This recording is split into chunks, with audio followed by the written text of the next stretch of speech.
A palavra idiota tem origem interessante. Ela remonta à Grécia Antiga, onde seu significado era bem diferente do que conhecemos hoje. Na Grécia Antiga, a palavra idiota, ela vem do termo idiotés, que era usado para descrever um cidadão que se mantinha à parte da vida pública, alguém que não participava dos assuntos políticos ou sociais da cidade. Esse cidadão na Grécia Antiga era visto como alguém que se preocupava apenas com seus próprios interesses privados, não contribuindo para a sociedade. Assim, o termo idiota originalmente se referia a uma pessoa comum ou privada, em oposição a alguém que era público ou ativo nos negócios públicos. Em essência, a palavra idiota não tinha uma conotação necessariamente negativa. Era simplesmente uma designação para alguém que não desempenhava um papel na administração pública ou na política. Alguém que era visto como importante na democracia ateniense. No entanto, o significado começou a mudar porque na cultura grega, ser um cidadão ativo na vida política era considerado um dever e um sinal de virtude. Portanto, idiotés começou a adquirir uma conotação de ignorância ou falta de sofisticação no que se referia aos assuntos da cidade. Pois bem, saímos da antiguidade da Grécia e vamos lá para a Idade Média, quando o termo idiota foi adotado pelo latim medieval como idiota, assim como nós conhecemos hoje. Ele começou a adquirir um significado mais negativo.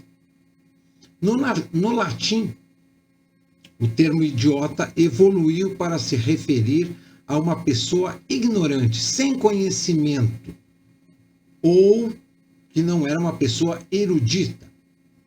Durante a Idade Média, o termo era usado para descrever aqueles que não tinham treinamento formal em áreas como a teologia, a filosofia ou outras ciências que eram então ensinadas nas universidades emergentes da Europa. Saímos da Idade Média e entramos naquele período curto chamado Idade Moderna, que foi a transição do período feudal da Idade Média para o período contemporâneo, democrático e capitalista. Na Idade Moderna, na transição para o francês e outras línguas europeias, idiota passou a ser usado para designar uma pessoa de pouca inteligência. Já não era falta de conhecimento. Já passou a ter a conotação de uma pessoa com pouca inteligência, tola, desprovida de senso comum. Em português, idiota mantém essa conotação negativa, referindo-se a alguém com falta de discernimento ou que comete ações estúpidas. Apesar de idiota ter uma origem neutra na Grécia Antiga, a transformação do seu significado ao longo dos séculos reflete mudanças culturais e sociais.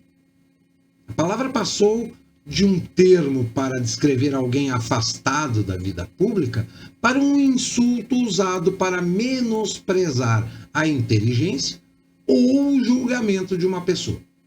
Hoje em dia, o uso da palavra idiota é comum em muitas línguas e culturas, geralmente como uma forma de insulto leve, embora continue carregando um tom depreciativo. Essa mudança ilustra como o significado das palavras pode evoluir dramaticamente ao longo do tempo, dependendo do contexto social e histórico em que são usadas. A jornada da palavra idiota, de uma descrição neutra de um cidadão privado para um insulto sobre a capacidade intelectual, é um exemplo claro do poder da linguagem e da cultura na construção ou na transformação do significado das palavras. Então, antes da gente utilizar qualquer palavra, a gente deve conhecer o termo para não bancar o idiota, ou seja, utilizar uma palavra, um termo, sem saber o significado, vai utilizar de forma errônea, e quem passa por idiota é quem fala, e não quem recebe o insulto.